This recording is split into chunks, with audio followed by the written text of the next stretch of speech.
Many ask the questions if you are in existence.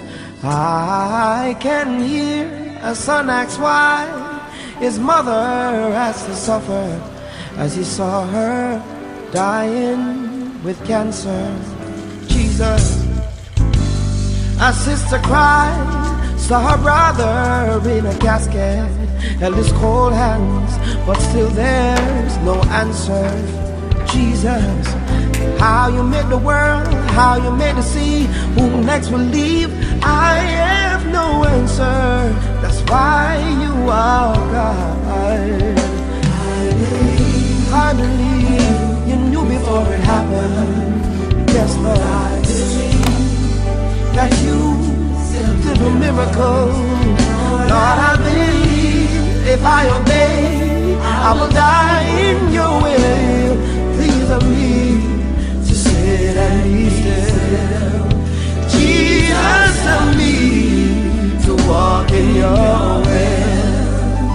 I like to start out every school year by coming and standing face to face with the Christian worldview. So, at any time, if you feel like this class or this lecture is not for you, then please feel free to excuse yourselves. Here's the declaration I would like to make. God is an illusion. The plan of salvation is a delusion. And Christianity, if you will, in my opinion, is lethally dangerous nonsense. Science is our greatest body of knowledge, and its logic shows us with absolute clarity that belief in the Bible and its foundation of faith in Jesus is merely a person convincing himself to believe in something that does not exist. Christian, this is your reality exposed. Reality? No. Rather, Jesus is the most popular imaginary friend in all of human history. If Jesus isn't real, then how could so many people be wrong? There was once a time when everyone believed that the world was flat. And there was probably a time, darling, when even you believed in Santa Claus. What changed that? Evolution of thinking and the truth.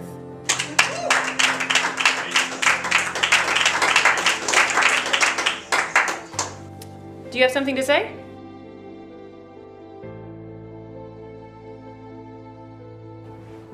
Professor, what I'm about to say, I mean in the most sincere way possible. You're an atheist, correct? Yes, I am. Well then, I don't really understand your lecture. What I do understand is you, as an atheist, and everyone else in this room, is searching for God, even without knowing it.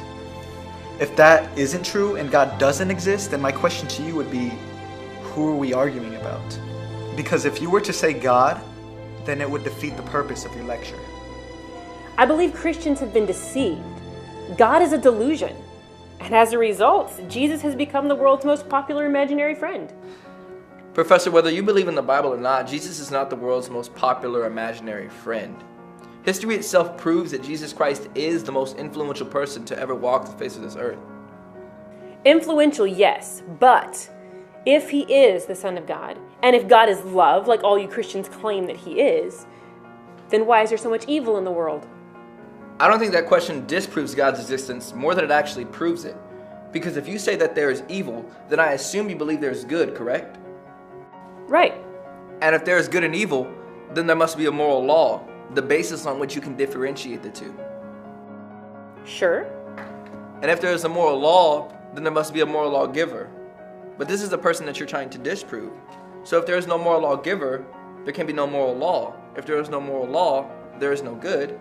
If there's no good, there's no evil. And if there's no evil, then what is your question? How can you be so certain that there is a God? There is no absolute truth. Are you sure? Yes. Are you absolutely sure? Because if you were to say yes, that would be self-defeating. How can you say there's no absolute truth and yet at the same time be absolutely sure?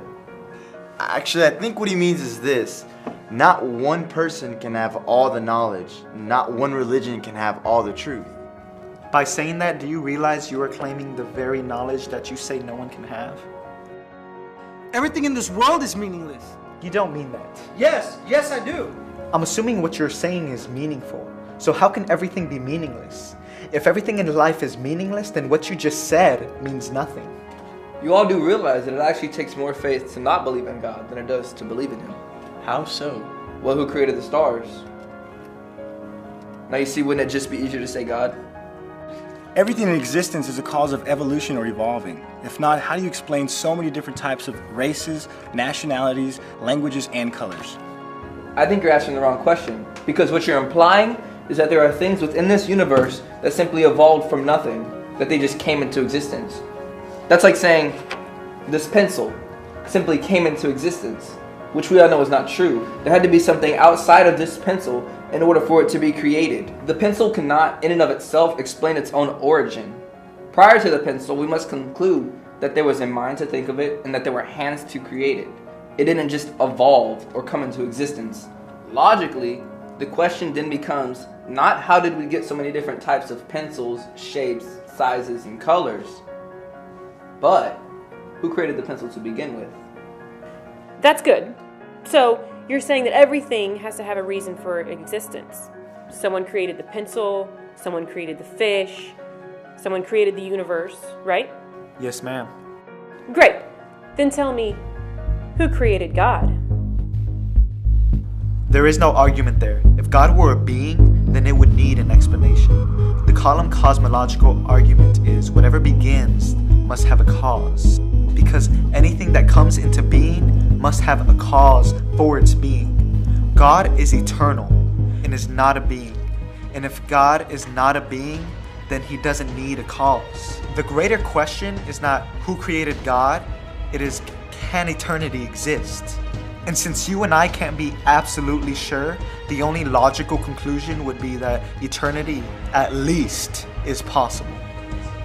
Most people choose not to believe in the Christian faith, not because it was attempted and proven false, but rather because it was found convicting and never tried. Christians believe in God not because we believe Him to be true, but also because of His unsearchable riches. I mean, think about it. Truth exceeds even the desires of the wisest men.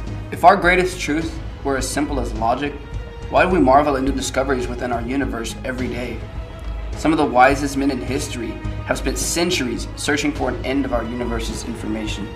While the search may have not given them everything they were looking for, it did enable them to find things that they were not looking for. Here's the simple truth. The problem with most Americans is they can't fathom the need for a life full of miracles because they are so saturated in a culture that is dominated by materialism. The truth is, we don't reject Christ's existence. We have too much reliable evidence for that. The truth is, we reject Christ because of His outrageous call for men to die.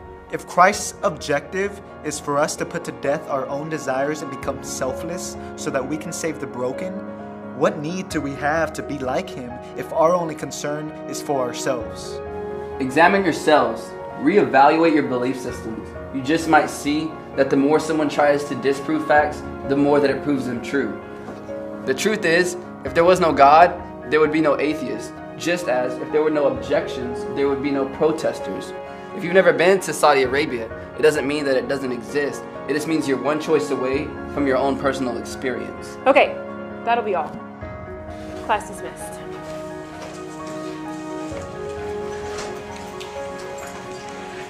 I didn't believe, Lord, all I had was faith in me.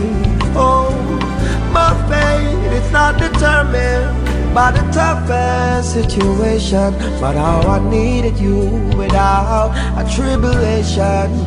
You must feel used to hear us calling when we only need a blessing. And if you don't come without, if you're really true